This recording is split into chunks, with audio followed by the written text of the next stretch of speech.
we go. There we go. Hello, everybody. Hello, David. Hey, everyone. How's everybody this evening? Good. How are you? Good, thanks. Hi. Guess we're missing Kelly and John.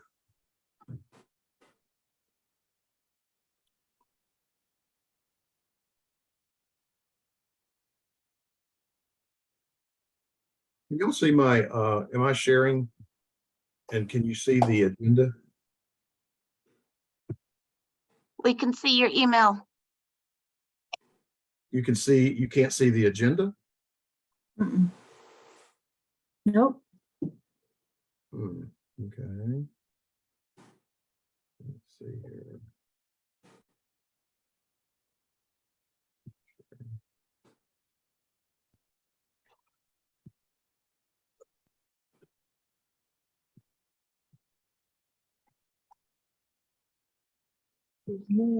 Now can you see it? Yeah. Okay, good. All right, let's see. We've got Todd on, and Nick, and Paul, and Ann, and Becky, and David. We're still missing John and Kelly. Yeah, I'm on for a little bit. I've got another meeting at 6. And let's see who came in. That was John. Hey, John.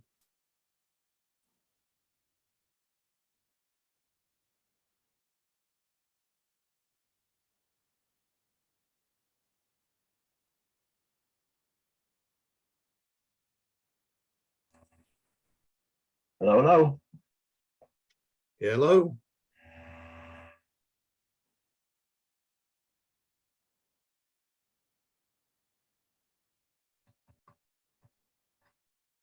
We're still missing Kelly. Give her another minute or two.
So David, it doesn't look like we have a quorum yet.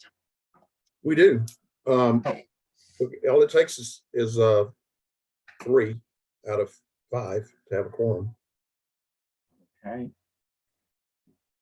Ah, okay. I'm sorry. I had We have toggled down to see that Paul was here. Okay. Paul's on, and you and me.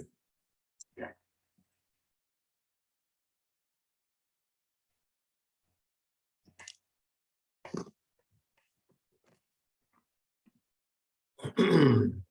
Why don't we go ahead and call the meeting to order, and if Kelly joins, I don't think she's gonna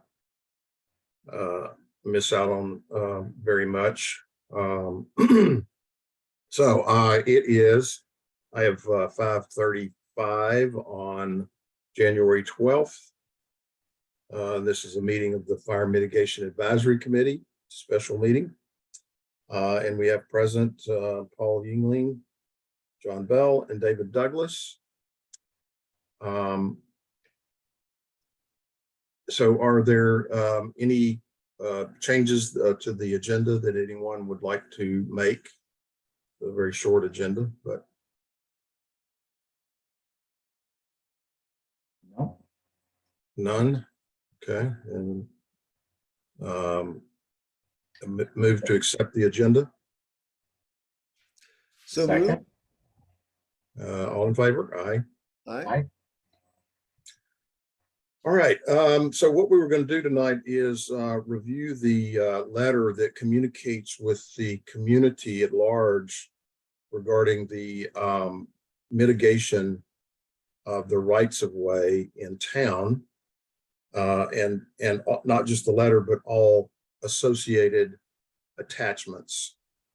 And then we were going to talk a bit about the forum itself, the community forum, and somewhat about content and speakers, and how to disseminate this information, and have some discussion on property boundaries. We've got new information that we probably need to talk about. So let's begin. The agenda packet included the letter that was the most current at the time that we put this together to send out our agenda packet, but there's been some work since the, let me see, who joined. Carolyn just joined. Hello, Carolyn. So we've had some edits to the letter since the agenda pack went out that I think are actually improved significantly. We had professional editing. Carolyn and her husband took some shots at it, and so what I want to do is put this edited letter up, and I sent that out to everybody today, so y'all might get a preview of that edited letter. Let's see here. This is it. Okay, is that now visible to y'all? Yes. Okay. It is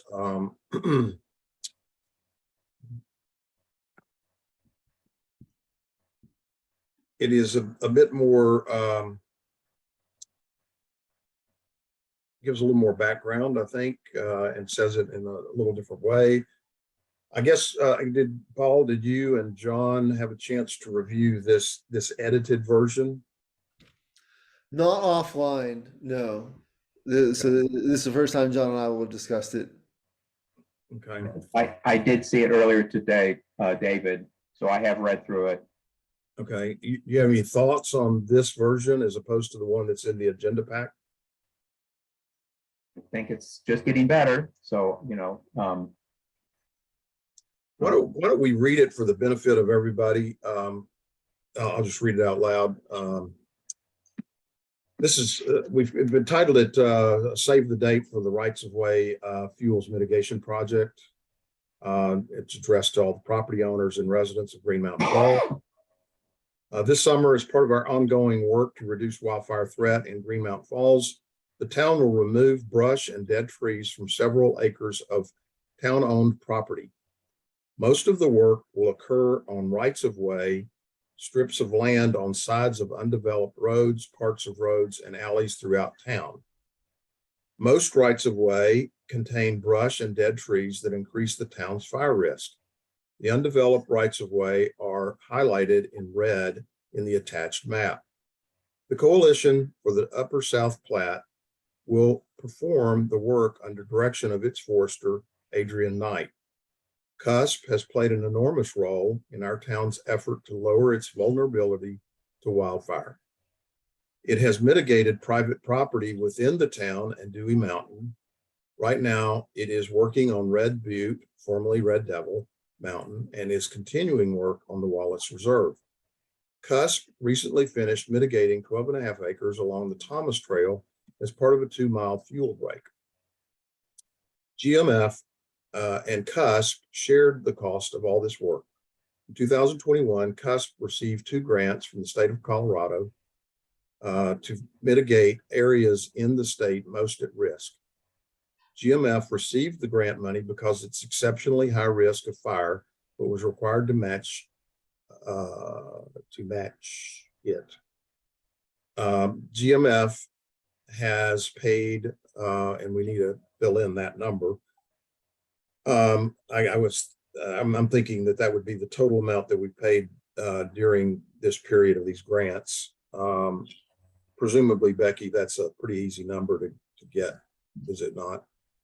I'll help you get that number. Yes. Okay. To match the CUSP grants, and as Carolyn noted here, doesn't necessarily have to be exact. It could just be a sort of a round number. We're writing to ask for your help and cooperation in this effort. In many cases, rights of way are adjacent to private property. On the date that we've selected, by the way, is February 6th to have the town forum. So I'll fill in the date, on February 6th, 2023, Green Mountain Falls will hold a community forum and public hearing at Town Hall for owners to comment on the plan for mitigating rights of way adjacent to their property. At the meeting, the town will seek agreement with adjoining property owners for the mitigation of fuel on or near their property lines. It will also ask them to sign a release of liability from inadvertent encroachment on private property. Following the meeting, the right-of-way mitigation will begin under this plan. Following bullet points kind of outline the plan. CUSP will mark boundary trees to delineate the right-of-way from privately owned land with a unique ribbon color or flags. Existing fences will be considered property boundaries. CUSP will also prioritize areas of work depending on how much of a threat they pose and how easily they can be mitigated. In addition, CUSP will identify constraints such as power lines or other encroachments. CUSP will use a second color to mark large trees in the rights of way for removal. A right of way mitigation schedule will be created and communicated. Mitigation tentatively begins in May with routine updates on progress and crew movements from area to area. CUSP will apply best practices for forest management. This includes removing diseased trees, widening the spaces between crowns, tops, thinning ladder fuels, removing dead standing trees, and retaining a diversity of species. If you're interested in learning more about this mitigation, please contact a member of the town staff. And Becky, request is made here for you to provide contact info, or any member of the GMF Fire Mitigation Advisory Committee. And then thank you for your support, blah, blah, blah. And the listed members of the Fire Mitigation Committee. P.S. There's CUSP money available to help you and your neighbors pay for mitigating your own property. Check out how to use this link. And the link is attached. Green Mountain Falls Fire Mitigation Advisory Committee exists to help in preventing death, injury, and damage to property due to wildfire. The FMAC is a volunteer committee of GMF residents organized under the authority of the town of Green Mountain Falls. And that is the edit of the letter that was included in our agenda pack. Any thoughts? There's obviously some grammatical issues as I read through it that I picked up on that are easily fixed. Any thoughts on this letter versus the one that's in the agenda pack? No, I guess the only question I have is, do we know what time that meeting is going to be on February 6th so I can put it in my calendar? I think I said it would be 6 o'clock Okay, in an email when I was communicating with Becky and Adrian. You remember Becky? That's what I recall, but I'll minimize the screen and double check and Yeah, I think confirm here in a second. okay, we're trying thanks. what we're trying to do is make sure that we have it, so that people who work will have an opportunity to attend. And also we're working with Adrian's schedule, and he said earlier the better. So we're making it 6 o'clock to help fit his schedule. Do you want us to get there early to help set anything up, or? Well, I really don't think we might want to have some copies to hand out, but potentially of the map, and certainly the whatever legal document that we have prepared for release, so that if people are prone to sign those, they can if they're there in person. And certainly, I think I might have said maps, but I was planning on just projecting this because it will also be a Zoom meeting. So we'll present our information by Zoom, and I think probably Adrian will attend by Zoom. But really, I think it's just to give an overview of what the project is, and if there are questions about the methodology of the remediation, or who's actually going to do the work and those kind of things, then we want to provide a forum for people to ask questions and certainly get more comfortable with the project. I'm guessing you want us there in person, though. Well, it'd be nice, I think, for Okay. all of us to be there. Okay, I'm timing it personally so that I can be there. I'm coming to Green Mountain Falls week after next and staying for 2.5 weeks. So this falls within that time period. David, do you have the map? Yeah, it's in our agenda pack here. I'll scroll. Uh, Let me stop sharing that. and I looked up that CUSP money, but I realized that their grant offers 30% towards mitigation. It's not a full, they don't pay the whole thing. Actually, it's 40. It's a 60-40 split. They pay. John, They pay 40. Yes. They pay 40, and the property owner pays 60. Oh, that's not what it said when I clicked on that link. Yep, it was wrong. Okay. Nate has since corrected it. That's great.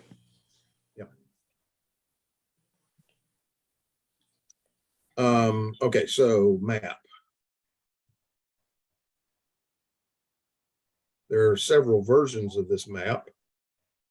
This one, I think, is an updated one that Nate has done. I don't think I had seen it, but he's numbered each one of the rights of way and has included a listing of the right of way with corresponding numbers and the amount of acreage. And that was how we got to originally the total acreage is 13.22, as you can see there.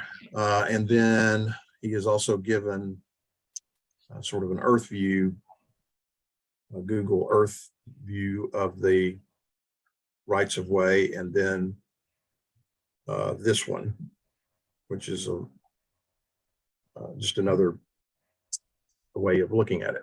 So I think it would be helpful to have all three of these maps. Personally, I think people might gravitate to one over another, so I think we should have them all.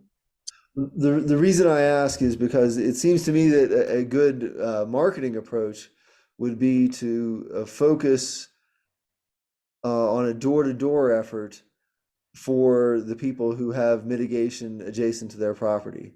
Like, for example, I'm, in area number 2, I think, is, adjacent to my property. And so this might be a good way both to explain the issue and also connect with our neighbors to say, hey, I'll go down the hill to my neighbor Dean and say, Dean, did you know that CUSP is going to do this mitigation? Here's a letter and a map. And we could, that might be a great way to raise the profile of our efforts, maybe recruit some block captains or some additional members, and also show what we're doing. I think the letter itself, if people don't take the effort to look on the map and see that they're affected, they might not know. Mm-hmm. Yeah. Well, I think that's a great suggestion, Paul. And that kind of goes to the agenda item that we have on, how do we disseminate this letter? How do we get it out to everybody? And I think it's going to be a multimedia approach. I think it's going to have to be posted, in hard copy, maybe at the post office and maybe at the Mucky Duck or the pantry, and maybe at school, and maybe at town hall, and put on the website. But we've got to use virtually every method, I think, we have available to us to get this out, so that people are informed. And clearly we don't have a lot of time, because we're now at what is this, the 12th of January, and we're talking about doing this community forum in about 3 weeks, so February 6th.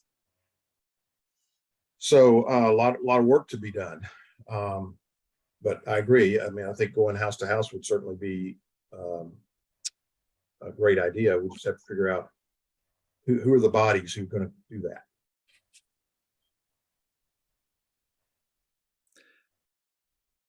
Yeah, and I'm sorry, go ahead. No, you go ahead. Well, I was going to say, if we wanted, in classic military fashion to create an operations map, I could take the western part of town, for example, and, maybe Belvedere and West, and go door to door there. Again, we're probably talking, 20 door knocks or so. If we divvy up the town in 3 or 4 segments, and go door to door just for the affected property owners. So that would be less than 100% of the town, but it would also be targeting in the most impactful way the people who are most affected. Mm-hmm. I agree. Yeah. Now, are we going door to door on every street in Green Mountain Falls? I would suggest only in the areas that are immediately adjacent to mitigated rights. Okay. Of course, you're going to have people, you're going to have properties where there will be nobody home because they're summer residents. Right. And so they're just not going to be there. It'd be nice if we could figure out how to mail them this notice.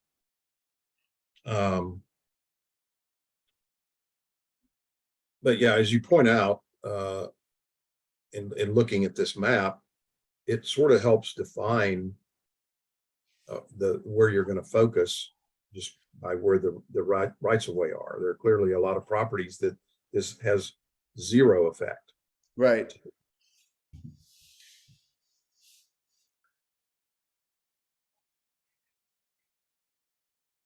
I'd like to hear from Becky in terms of what her proposal would be. I think that certainly we can help to get a mailing list put together to be able to outreach these folks that might not be here this time of year. I do have one quick thing. Would you mind popping up the newest version of the letter, David, which I really like, by the way? appreciate, I just, the tone is great on it. It really explains the project quite well. Yeah, give me just a second here.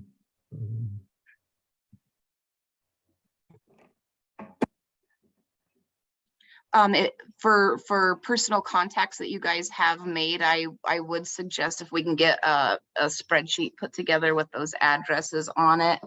And then if you guys go door to door, a way to be able to check off those addresses that contact was made, that type of thing, I think that would end up being really beneficial and something that we could help with as well. Okay, well, this is the letter, the current edited version, Becky. Is there some, Okay. you need me to scroll? I'm just trying to get in there to where my eyes are aging at you guys, sorry. Can you scroll? Oh, okay. Right now is working in Red Butte and Red Devil. I would recommend and the Wallace Reserve, because those are not on town owned properties. I don't want to be any confusion that town funds went to mitigating those properties. So if there's a way that we can include some language in there of how those projects were funded, just because we are talking about how, you know, this current project is funded, I think it could help to mitigate any perception that town was funding anything that's not on town property. My only feedback on the letter, but it's great. Okay. Yeah, that whole red portion, that it's all non-town owned land, so it'd be easy to add something in there that says this, you know, that all of this is funded either by private, well, it's private individuals or the historic Green Mountain Falls Foundation. Thank you. Carolyn, do you think that would be easy to address? Okay, great. And then confirmation, it is 6 p.m. on the 6th of February. Thank you. Yeah, you know, I think let us know what you think what support you think you need from town hall. We can certainly put together spreadsheets and the like to be able to help organize and check off properties as you go through the but I do think mailing a letter out to the address on file with the assessor's website is a spot that we'll want to start with. And then a way to be able to collect. I think that's the other piece that we'll need to have, is a way to be able to collect those releases as they come in. Okay. And Becky, will you then be mailing a copy of the release as well? You know, we could certainly mail a copy of the release with this form right away. So I will circle back with Katie tomorrow and find out if there is, you know, what progress has been made on that. And I'll have to follow up with Nate too, in case he's received something that I'm unaware of. So it is reasonable to assume, I think, that we're not going to get 100% participation from private property owners in signing the release. So I want to, you know, just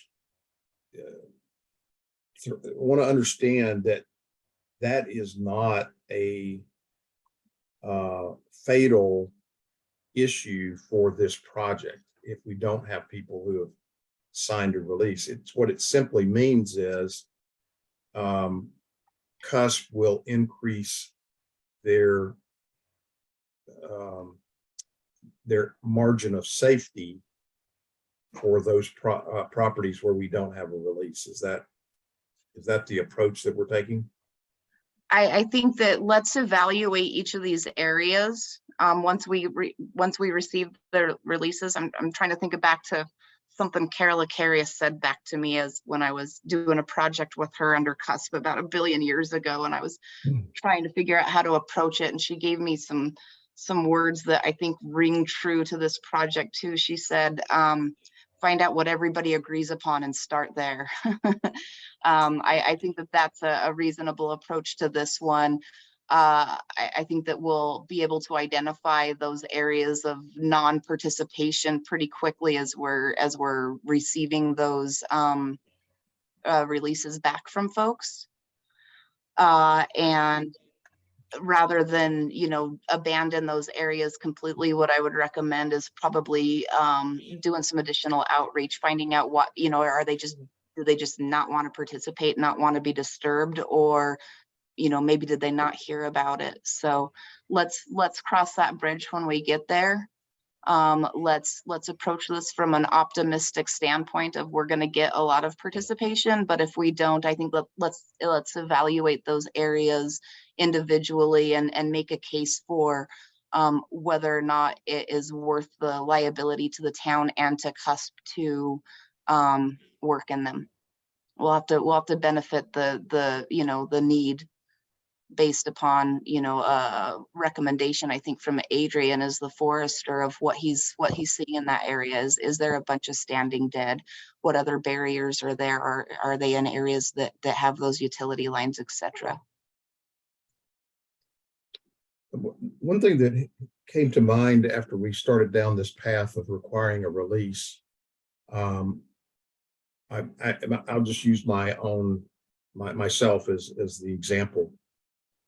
When the town-owned land behind my property was remediated by CUSP, nobody asked me to sign a release. And to my knowledge, nobody along any of the work area of CUSP or Mile High Youth Corps was asked to sign a release. And yet the work occurred anyway. So why is this different? I think it's different because there's not as large margin of error with these small right-of-ways. If it, when we're looking at these small right-of-ways that don't have a survey, and that's certainly something that we can look at too, is if we are finding an area, that needs to be mitigated, that we don't have the engagement of the adjoining property owners. Is it worth it to the town to have a survey done, or are they comfortable assuming that risk? Okay, well, John has now left at the very moment that there he comes.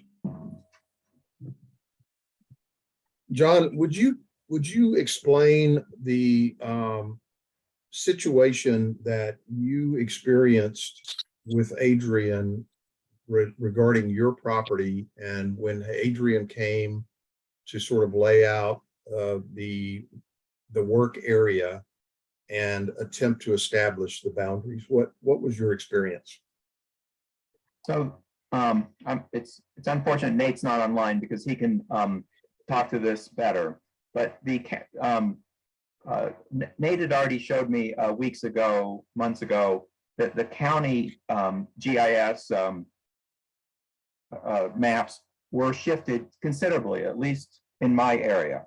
And so when Adrian came to look at my personal property for mitigation, he was using the exact same map and found the same thing.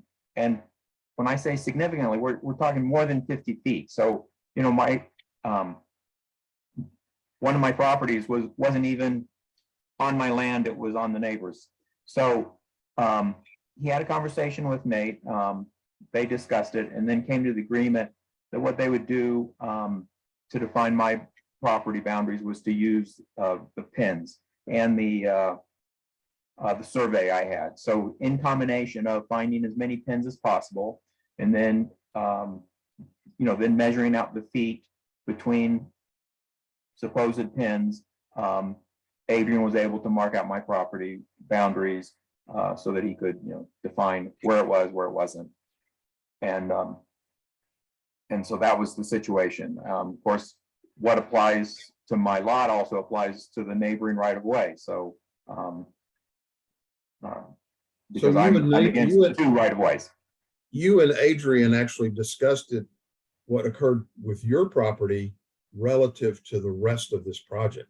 So then, yes, so then, you know, it was obvious. I said, well, Adrian, this looks like this is going to impact how the right of ways will be delineated as well. And he was like, yes, unless the shift of the county assessor maps can be made, then he'll be having to look for property pins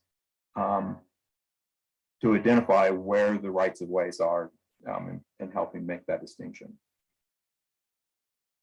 Thanks for that. And I definitely appreciate it, because I know that the county will make a disclaimer that those maps that they have on there are not spatially correct.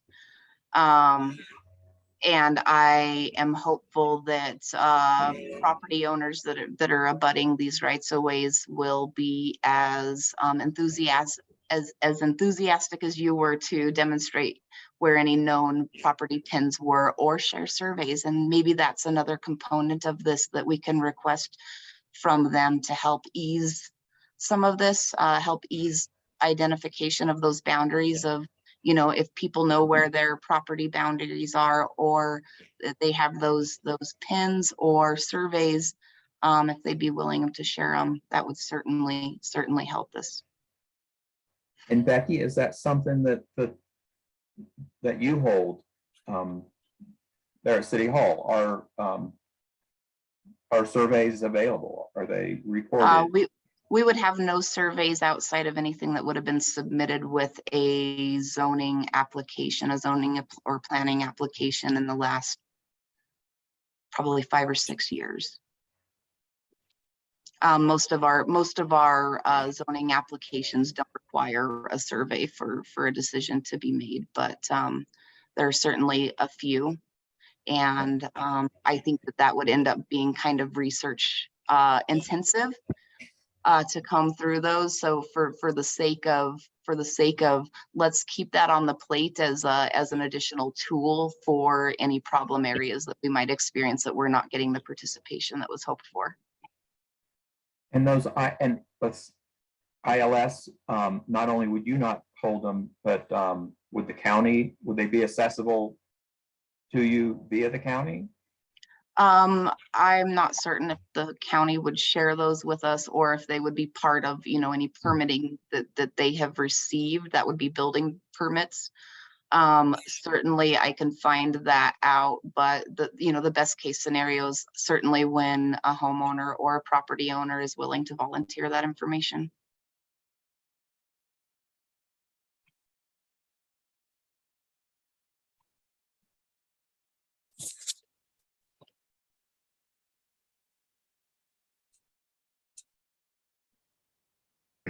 So it sounds like we're really going to be working this project in terms of the boundary delineations, literally right up until, you know, the project gets kicked off. I mean, because I don't see this being, you know, within a 2 weeks or 3 weeks or a month that we're going to have, you know, this so well defined that everybody's like, oh yeah, there's no risk here. I think we have to go into this with the thought that there is no decision in life that is without risk. I mean, there is no risk-free anything. So I guess it comes down to deciding what level of risk exceeds the town's tolerance for getting this project done. I mean, that's certainly not a decision that has to be made tonight, but it's something to have in the back of your mind, is that you know, everybody's going to give their best effort here to execute on this project to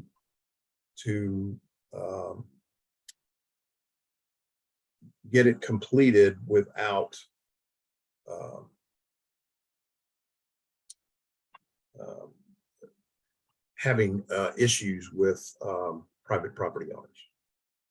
So something I think the town is going to think about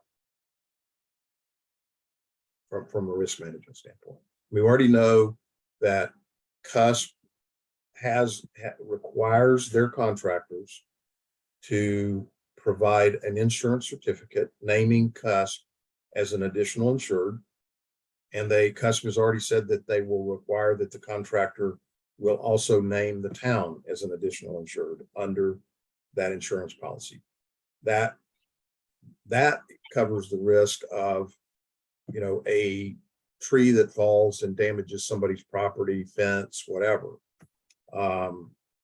It doesn't necessarily cover a tree that might be cut inadvertently across into somebody's private property. But my thought there is that CUSP is going to really be extra cautious not to get so close to somebody's property line that they cut a tree inadvertently. So anyway, any thoughts on that, Becky? I think that when it comes down to assessing risk and determining whether, what's going to be looked at is what efforts were taken to ensure that we were as close to those property boundaries as possible. And that's really all I'm asking for. Okay. But David, just to be clear, that decision lies with CUSP and the contractors and the foresters. It's not a town decision whether or not to take down a tree or not. That decision. No, it's not. It's not the yeah, you're right. I mean, they are going to be managing this project within the guidelines of this project is only for town rights of way without encroachment on private property. And we're basically giving them, as the responsible party, the responsibility to maintain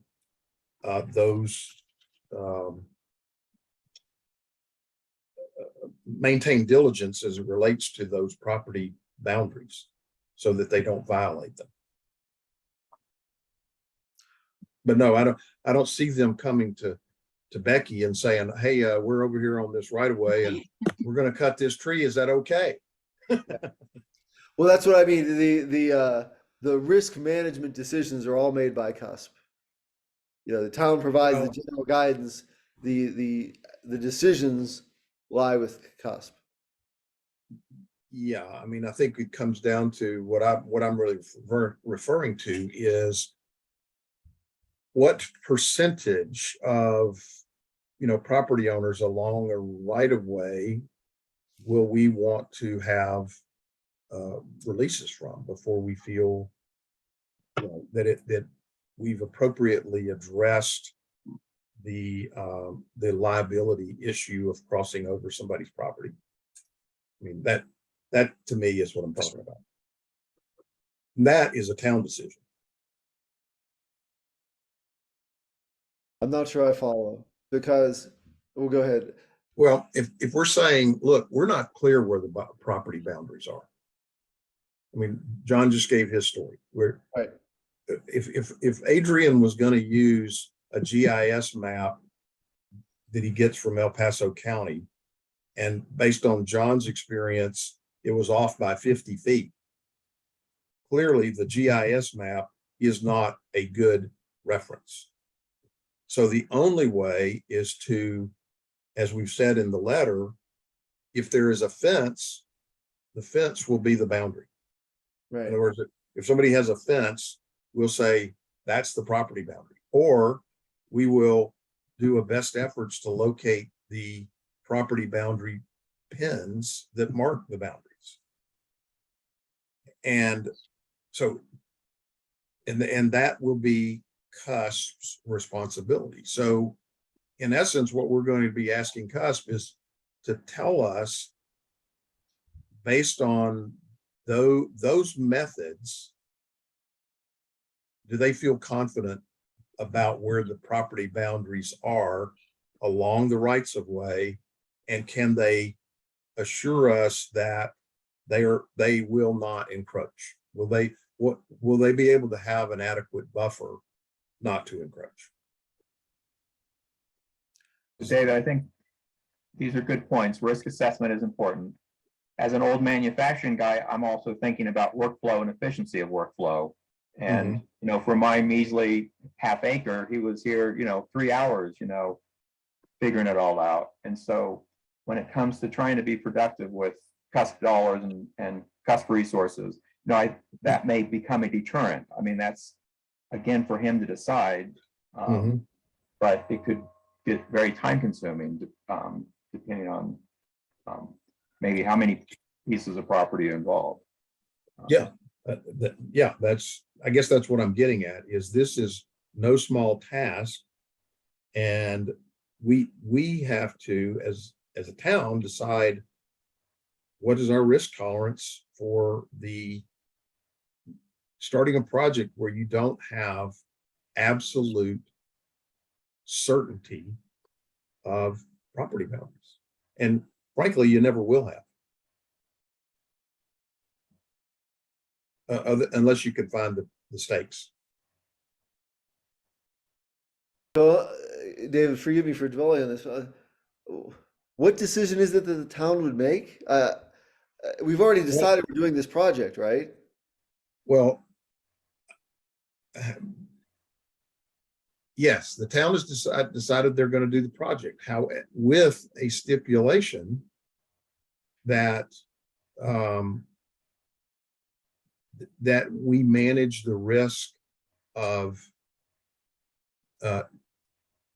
not encroaching private property boundaries. Yes. But that operational decision is made by CUSP. The only thing the town does is contract with CUSP to mitigate rights of way while avoiding damage to private property. That's right. All the risk mitigation decisions from that point forward are made by CUSP. There's no point at which the town interjects itself in those decisions. Well, I'm going to let Becky answer that now. Except for that, we received some legal advice that suggested that we have these waivers from the property owner.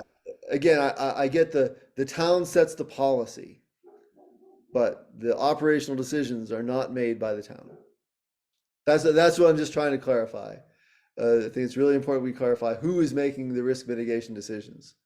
The town sets the policy, initiates the project, gives CUSP the guidance, seeks waivers where possible, but in every case, the decisions are made by CUSP about what mitigation. Okay, so you made a statement there. You said we're going to require releases wherever possible. What I'm trying to get at is, at the end of, at some point in time, you're going to have a certain number of releases that have been signed. It may be 20% of the property. Right. It might be 50%. I don't know what percent, but if that is the legal position of the town, that we must have a certain percentage, I guess that's what I'm getting at. What is the amount of releases we need in order to feel like we have mitigated the risk? And when Nate and I were looking at the maps, right, there's certain properties where if one property owner in the middle of the neighborhood on that street, if one didn't sign, or they didn't want to participate, or they raised concerns and didn't want it, and that's in the middle, then does it render that entire section of right-of-way unviable for mitigation? Those are the questions that we were asking. So I don't know that a percentage of signed or unsigned really ends up making sense, which is why I suggested we need to look at each area and each section of right of way and kind of treat that individually. And if we find out that one ends up being really not viable and not worth the time of CUSP, then maybe a different approach for that in the future is warranted. Right, but those decisions are made not by the town, but by CUSP, right? The town, I think, yeah, I would hope that it would be a partnership between the town and CUSP. Well, I think what Yes. Paul's getting at, Becky, is that if Cuss was walking the land to say that, for whatever reason, some areas are much more difficult from a technical standpoint than others, then that would be the rationale, right? Is that? I think that CUSP is, hoping to do these right of ways because other areas that didn't include right of ways were more technical. So,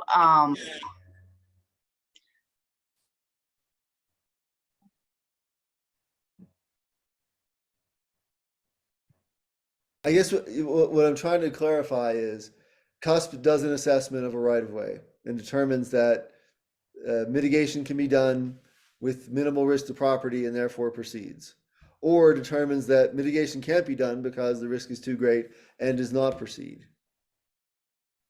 And in neither case is the town interjecting itself in that decision-making process. I think that that's why we'd hoped that they would go ahead and put out the flagging, have that visible indicator. It allows the property owner an opportunity to dispute whether or not they have correctly assessed the right of ways where they Right. believe it lie. Yes, and that would be a town involvement, if either directly with the property owner or the property owner through the town to CUSP to say, hey, you got the boundaries wrong. That would be the town's role, but not making risk decisions about individual mitigation efforts.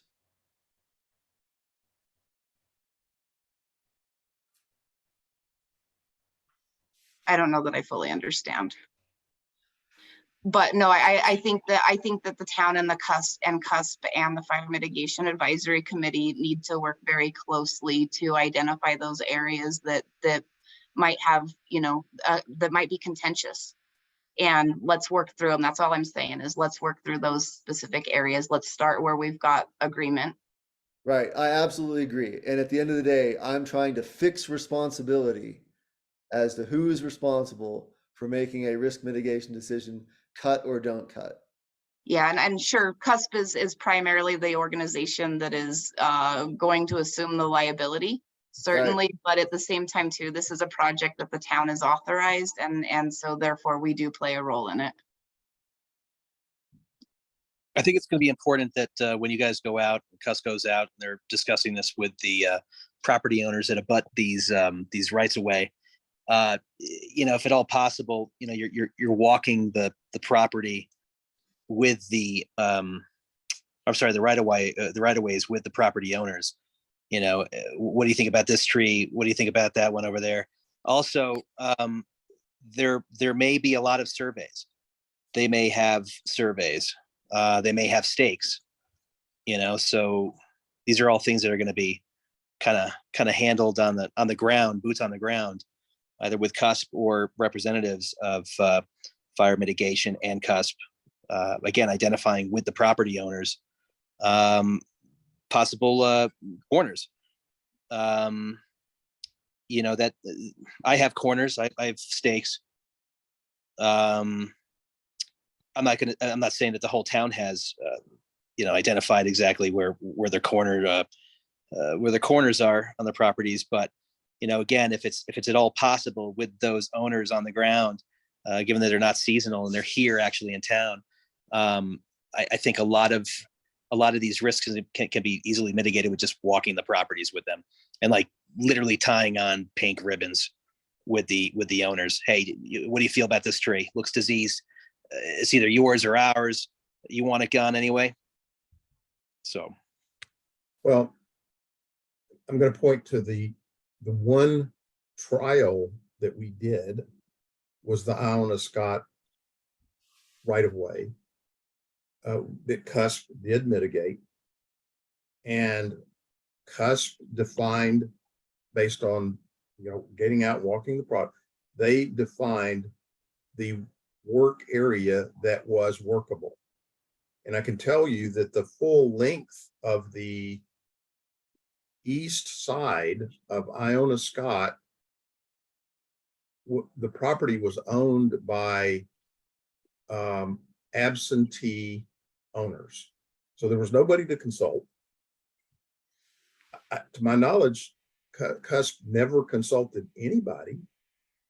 They got out, they marked and gave a buffer and worked the area that they felt comfortable in working. So they've demonstrated they know how to do this.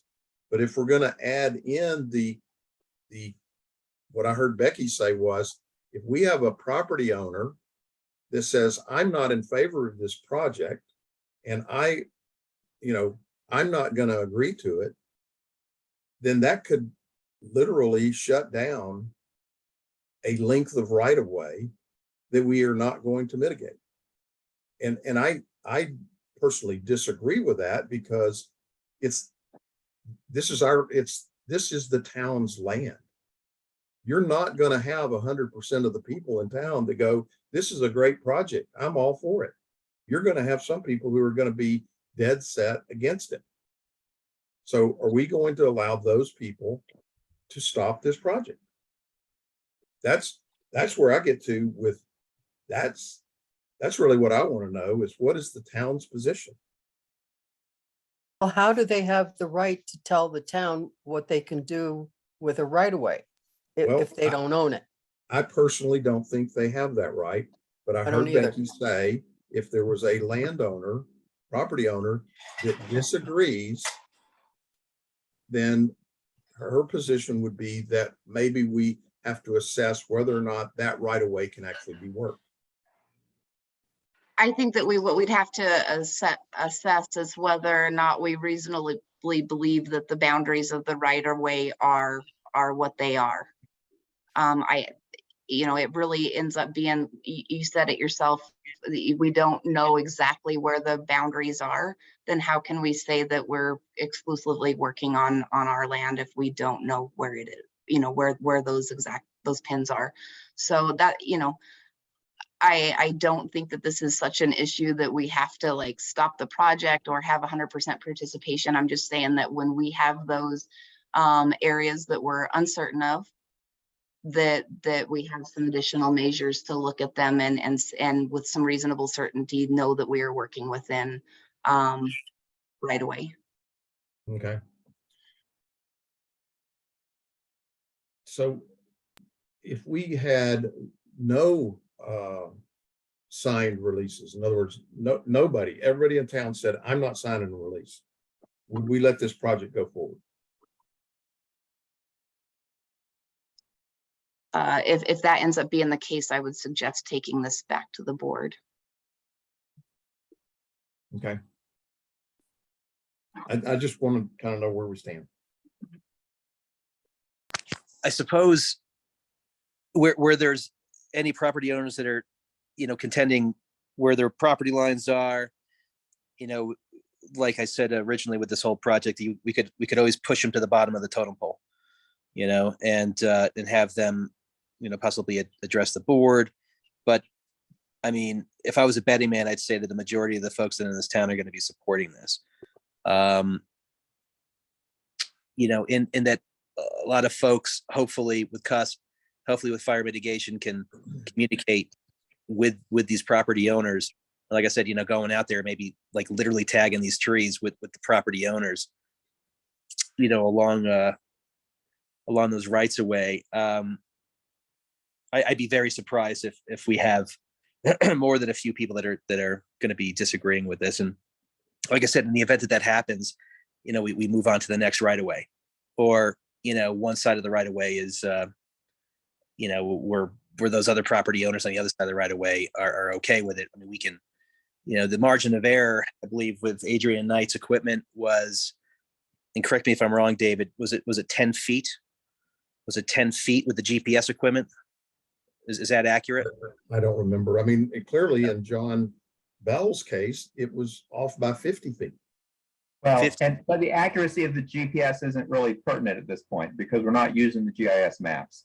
So David, since I shared the information I did with you, a few days ago, had you had a conversation with Adrian about how he foresaw this, the rights of ways being identified and delineated? No. Okay, I think he's, hoping to work on the mechanism that he used, near my property to. Okay. Well, I think we've probably belabored this to the point that there's not a, it's going to be we'll see how it turns out, is the way I hear it. The part that we can control right now is we can decide if this is the proper communication, the documents that we have before us tonight. And I think we need to approve a version of this letter subject to edits that are grammatical edits and filling in the blanks that are currently needing some input, and adding Becky's request that we state that the private property was not paid for by the town. So I guess what I, unless there's if we need more discussion about the letter that is currently on the screen, do I have a motion to accept that we go forward with this letter subject to those minor edits? David, before we proceed, I agree with everything you've said, but I would like Becky's comment on one last point on this letter. And that deals with the sentence that deals, that talks about the letter to residents, and make sure that that sentence has town blessing or, town approval. Where are you talking about? Slow down. Right, yep, you're going off screen now.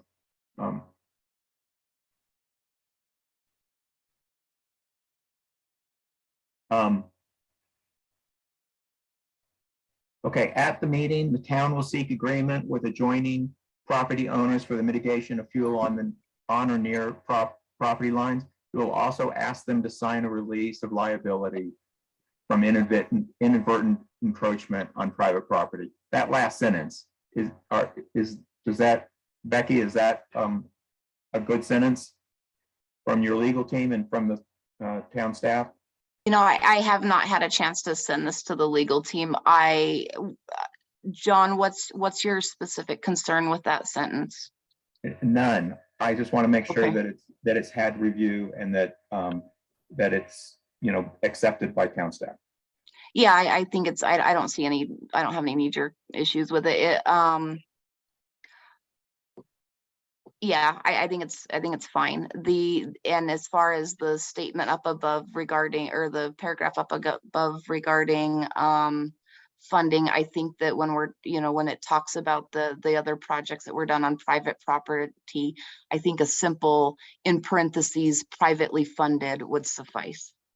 Okay. Thank you. Right. So David, I accept your motion to accept the letter as is with the typographical, grammatical corrections being made, filling in the dates, and then also the correction for when funds were privately or publicly made. Okay. So you're seconding my motion, and you restated it. So now we're going to vote on the motion to accept this letter with those exceptions, or subject to those criteria. All in favor? Aye. Aye.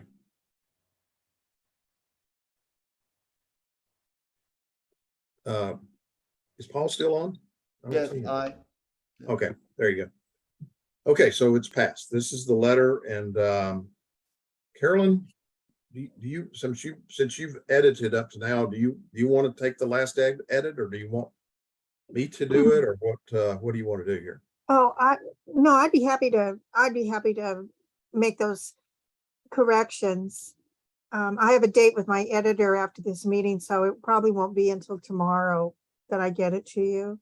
Do you think that you can get the edited version in the final form by tomorrow so that we can begin the process of, posting it and getting it out to people? Yes, yes, Okay. you can. Okay. It's nice that we have a 2-hour time difference because I can start working on it at 8 in the morning and have it ready for you by 8 in Colorado time or whatever. So, Okay. I had my hand raised. I had a couple questions when you're ready. Okay, I'm ready. I'm a little unclear. Are you all planning to distribute this? I know that I don't know if you've decided clearly or not about going on, I think it was Paul's idea to go door to door in the affected areas. But I just wanted to know, are y'all planning to mail this out to people, or are you just going to depend on distribution at the post office and that sort of thing? Well, now that we have voted on and accepted the letter, and we've reviewed the maps, and I assume we probably ought to make a motion that that we have reviewed the maps and that that these maps do represent the project, and all three of them together will be used in our communication to property owners and project managers as the maps of reference. So that would be a motion. Do I have a second for that? A second. All in favor? Aye. Aye. Any opposed? No. Okay. So the maps that are in this agenda packet and the letter that we've already approved will be the communication. So now let's talk about dissemination of this and what the forms of getting this letter out are. In my way of looking at it, the first step, that's the easiest step, is posting it in places that people will see it, which would be the post office, perhaps, the two restaurants, or maybe even the Painted Bear, and on the town website. Those are things that can be done, by the end of the day on Monday. But it needs to be a complete posting of the letter and the maps. So that's one form of dissemination. The second form is mailing them. Let's keep in mind, we're saying that we're going to have a community forum on February 6th. So if we're going to mail them, we need to, that's got to be a priority next week. I mean, by the end of next week, they have to be mailed out, because you're talking about end of next week will be the 20th. So you're kind of 2 weeks out from when you're going to have the meeting. And then we're talking about also a door-to-door campaign, which means you're going to have to carry, a printed version of the letter and the release and the maps. And that probably needs to be done, we'll say, by the 27th. So those are the methods of distribution that I see. Now we can talk more detailed about how that happens. Could I just, it seems to me like mailing would be the most direct way to do it. But if you're including those maps, that's going to be several pieces of paper. And it seems to me, and I'm not sure who's going to put together this mailing. That seems like I've done mailings before. And I don't know if you'd want to do it bulk. If you were to do it at all, would you do a bulk mailing?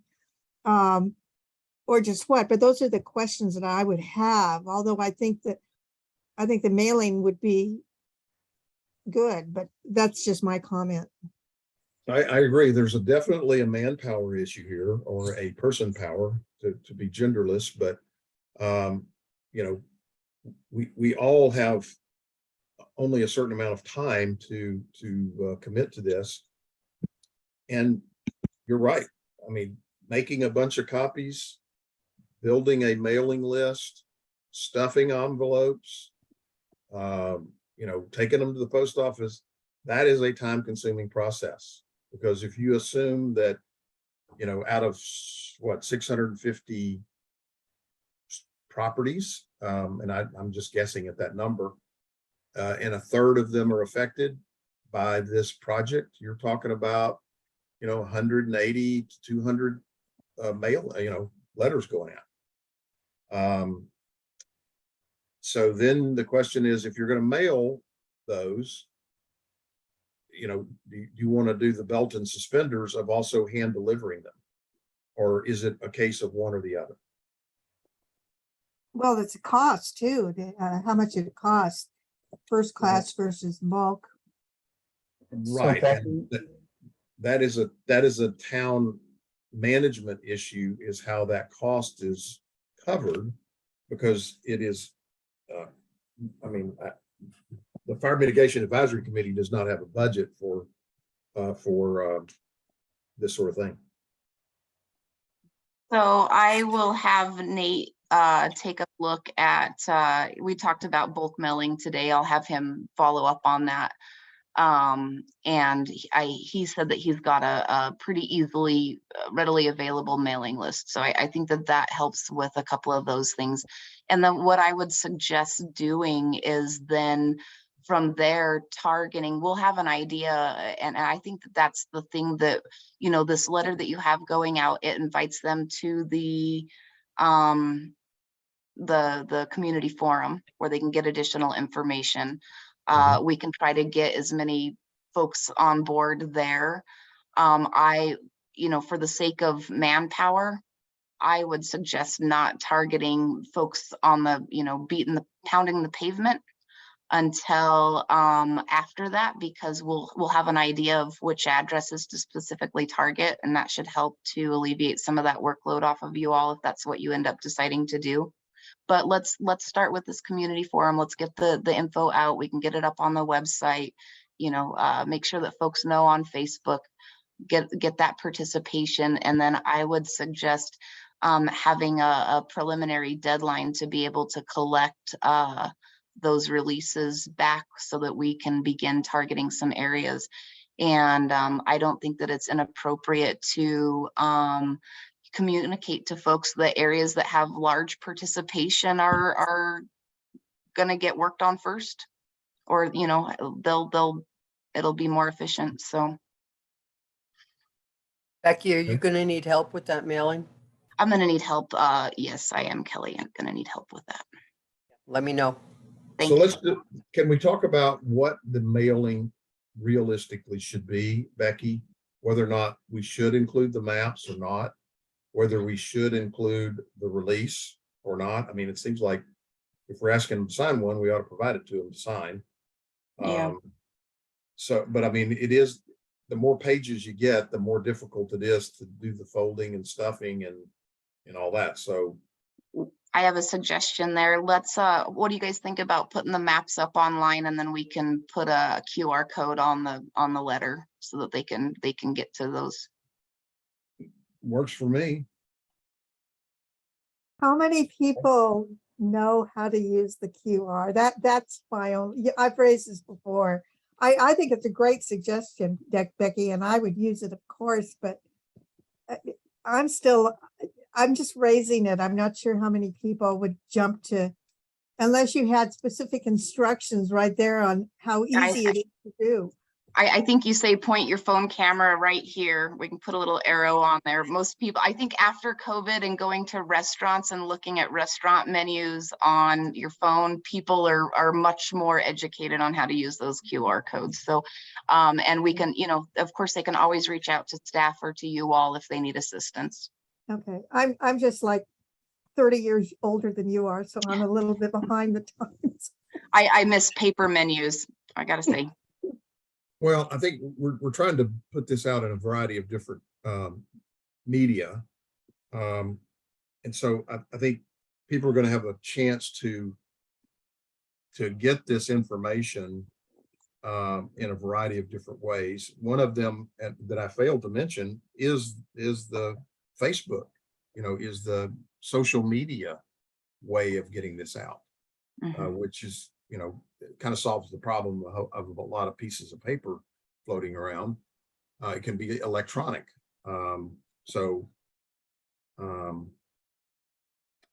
Hopefully that can be one of our methods of distribution and dissemination. Absolutely. And the social media is a great tool for being able to get those, you know, a link. We can post a link on Facebook to those maps. So I'll ask Nate to help us get that put together next week as well. And I'm happy to generate a QR code, but I think you guys are getting, you guys have the ability to do that. Yes. Paul's our expert on QR code. Okay, perfect. Let me know if you need any help. I can do it too. Okay. I mean, if you can do it and y'all are kind of running the project, it's go ahead. But I think Paul had, I'm volunteering you, Paul.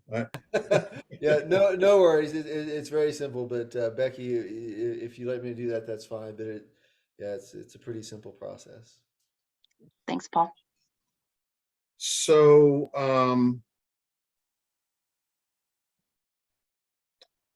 we need somebody that's going to really take the lead to, I guess, from a standpoint of responsibility and accountability for making sure that this gets posted at the post office, on Facebook, social media, mailing, all of these different things.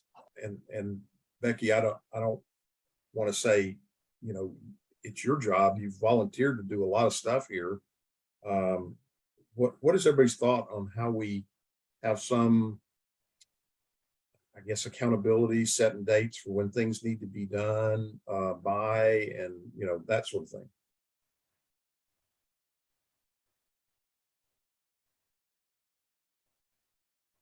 Because this is a time sensitive, we're at a time sensitive point here. So David, are you asking for deadlines? Is that it? Like, Yeah, my I mean, deadline for by the by the end of next week, or so let's say, is it unreasonable to say by next Friday, the 20th, we will have posted this, you know, at the post office. We will have posted it on social media, whatever that is, and we will have, you know, completed our first mailing to, you know, to the residents and property owners? Or do we need to say, you know, take it in stages and say, by the 20th, we want to have this done, by the 27th, it all needs to be complete? I mean, I'm just trying to break it down into manageable pieces for all the different media.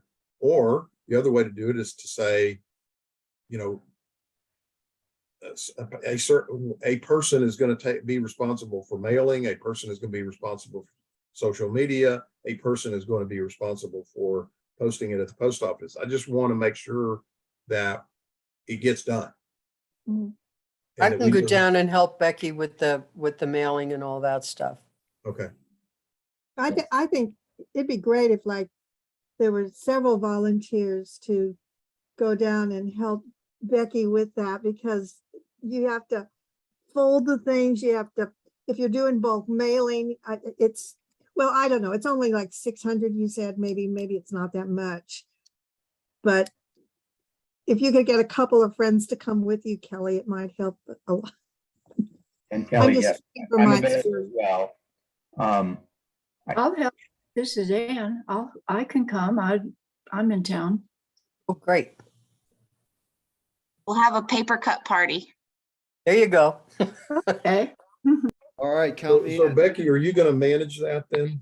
Yeah, if, ladies, if you would get, and anybody who's interested, what I'll do is I'll look at my calendar when I get into the office tomorrow morning, and I'll take a look at some ideal dates for, next week, and let you know of a couple that, and honestly, you know, once the letter's done, I can get it printed out, and you guys can work in the conference room, and it's not going to be impediment to me.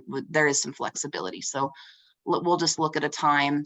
I'll let the group at large know in case several of you'd like to come down, and we'll go ahead and print extras for whoever volunteers to make the rounds in town. Okay. What about the social media aspect? Getting that posted? I've got a suggestion there too, if you're open to it. I Well, am. I mean, I'll post a letter on the Green Mountain Falls politics and regular Facebook page. I'm not a Twitter user, so, you know, I don't even know if we have a Twitter account or anything like that. Rather than post the entire document, because they kind of come up funky on Facebook, Carolyn, I wonder if you would be willing to come up with a headline and then maybe a 1 to 2 sentence blurb about what the project is. And then I can post that to the town's Facebook page with the link to the rest of the information. And then if you want to share it to any of the other sites, that ends up being a really effective way to get information out. Okay, let's have a conversation tomorrow and you can explain that. I'll be willing to do anything you want me to do on that. Perfect, thank you. Mhm. Thank you, Becky. You're a trooper. And then Paul, I mean, are you willing to sort of run the effort of door to door? Yes, absolutely. I Okay. mean, I think you know, Becky's earlier comment is right that, you know, this is probably best done sequentially, like get the letter out initially, and then really we've got until May for the door to door, right? We've got until project execution. Yeah. Except that what we're really trying to do is get the word out that there's going to be a public forum on February 6th. Yeah. That's the only time sensitive deadline. The rest, I mean, we can literally work on this right up until, you know, through the end of April to get as many people on board as possible. Yeah, so if we want, so I guess that's the question. If we want to get this done door to door before February 6th, that's probably, we're going to need a team of volunteers to pound the pavement. I can certainly do the western edge of town, but if we want to cover all the rights of way, we probably need 3 or 4 more folks to pound the pavement. And I'm happy to help as well. So, you know, Paul, we can talk about sort of zoning out the town and figuring out what areas would make sense to break Okay. up. And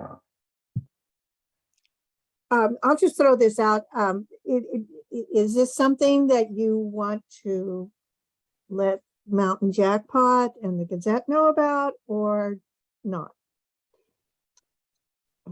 I don't know why we wouldn't, but I want to defer to Becky again on that because, you know, I don't want to make postings on behalf of the town without her approval. If someone would like to help me draft a press release, I'd be happy to distribute it. I can probably help you. I will probably, here's where, I'll probably be writing a story about this maybe, but I'm just saying that, you know, when you do that, it could be that Rick or Pat Quinn, is that it? Is that her name?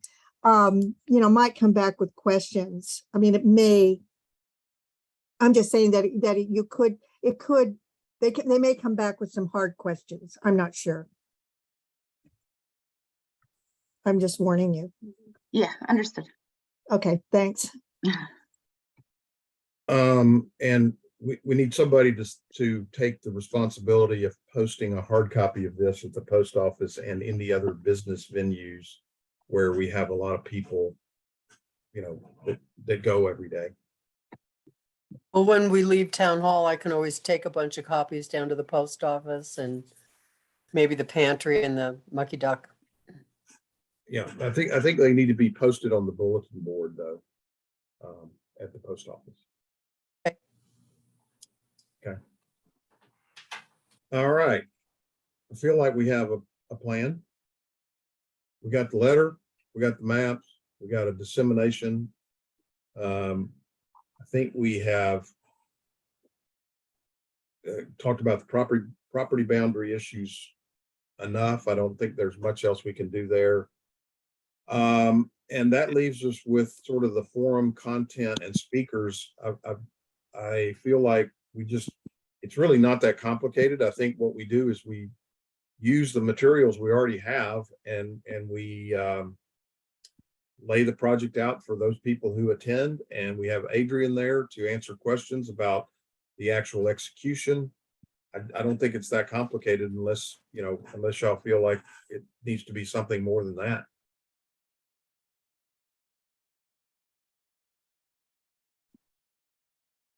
Not that I can think of. I think that would be enough. Okay, That fulfills my vision. I just wanted to make sure that everybody had an opportunity to ask questions. yeah, right. That's all good. But we've covered our agenda points. Are there any comments that anyone wants to make in sort of the closing of our meeting? Things we haven't thought about, or some burning issue you think we hadn't discussed appropriately, or whatever.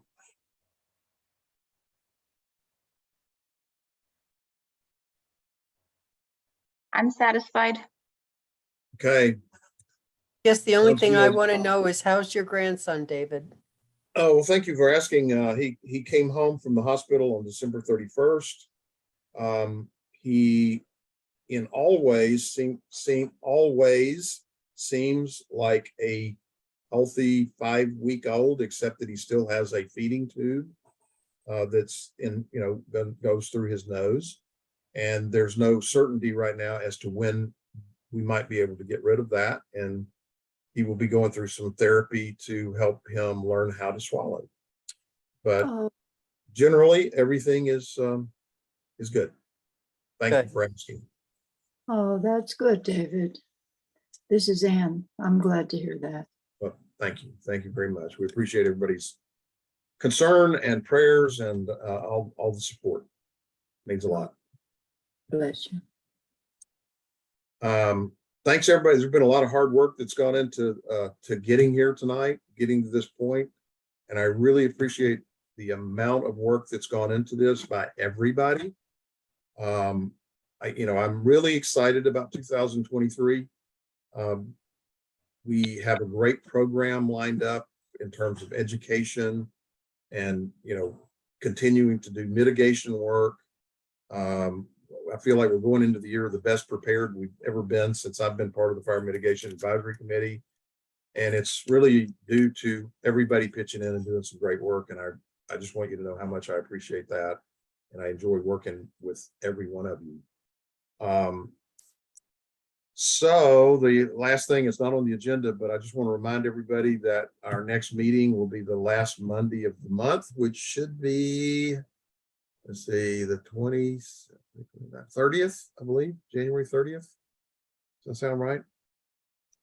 And I will be in town, so I hope we can meet together in person.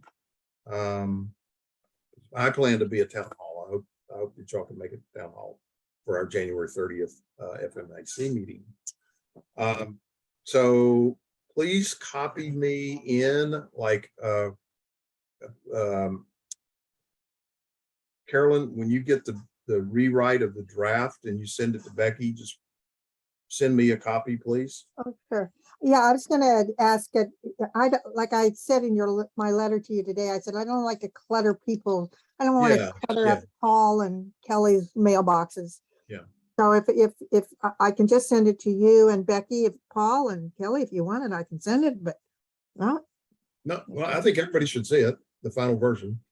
So go ahead and just send it out when you send it to Okay. Becky. So that way we'll all know that the letter is final, it's in Becky's hands, and she's got that piece.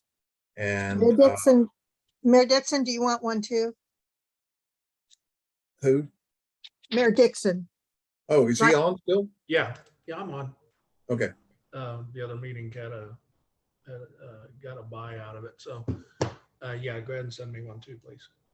And Nick. okay. Okay. Everybody gets a letter. All right. All right, I think we got a plan. Let's go, team. And then tomorrow, John and Paul and I are going to meet with Jackie, the UPass elementary principal, Mhm. to discuss how we can partner. Great. Well, that might be a tool to help get the word out on, if we had our letter, is to talk to her about sending out that letter. What time is the meeting? 1 o'clock? 1 o'clock. Okay, well, hopefully you'll have that final letter then. By then you can show it to her, maybe. Excellent. All right, everybody, thanks again. Great to see y'all. I look forward to seeing you in person in a couple of weeks. All right, Hey, thanks. bye-bye. Bye-bye. Bye.